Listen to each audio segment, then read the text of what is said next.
तुमचा इतिहास मला माहित आहे. मला बोलायला लावू नका, मला बोलायला लावू नका. मी बोलत नाही. मी कधीही कमरेच्या खाली वार करत नाही. मला सगळं माहित आहे. अंडी पिल्ली सगळी माहित आहे. कोण कुठे गेला, कशाला गेला हे मला माहित आहे. हा एकनाथ शिंदे त्यांनी केला, खुले आम केलं.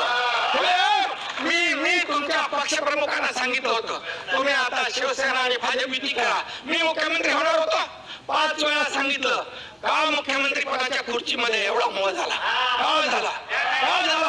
जे बाळासाहेबांनी सांगितलं होतं करू नका, काँग्रेस बरोबर जाऊ नका, तुम्ही का गेले? मोह सत्तेसाठी. मोह कोणाचा? अरे आम्ही तर सत्तेवर लाथ मारली. आम्ही तर मंत्रिपद सोडलं 8 लोकांनी. तुम्ही सोडणार का मंत्रिपद?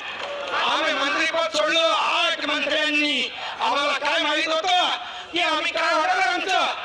आणि मग आम्ही एकतर लढून जिंकू किंवा एकतर लढून शहीद होऊ असं म्हणून आम्ही लढलो.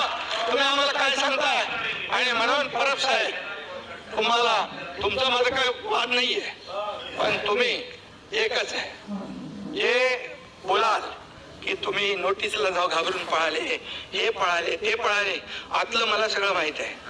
कुणाची नोटीस थांबवायला काय काय केलं सगळं मला माहित आहे. त्याच्यावर तुम्ही जाऊ नका. तुम्ही फक्त बघा, मी तुम्हाला काय म्हणालो नाही, सभागृहामध्ये तुम्ही देखील काहीतरी बोलला होता असं मी बोललो. काय? कशावर? छळ छळ छळ छळ झाला.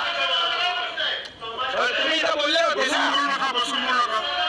संभाजीराजे, संभाजीराजे.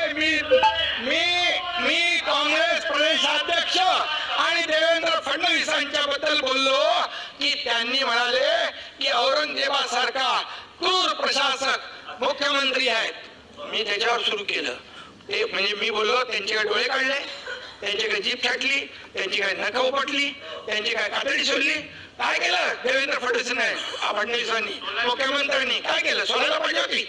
आणि मग मी म्हणालो आणखी कोणाचा तुमच्या इथे झाला, तुम्ही या उठायला उभे राहिले. तेव्हा मी बोललो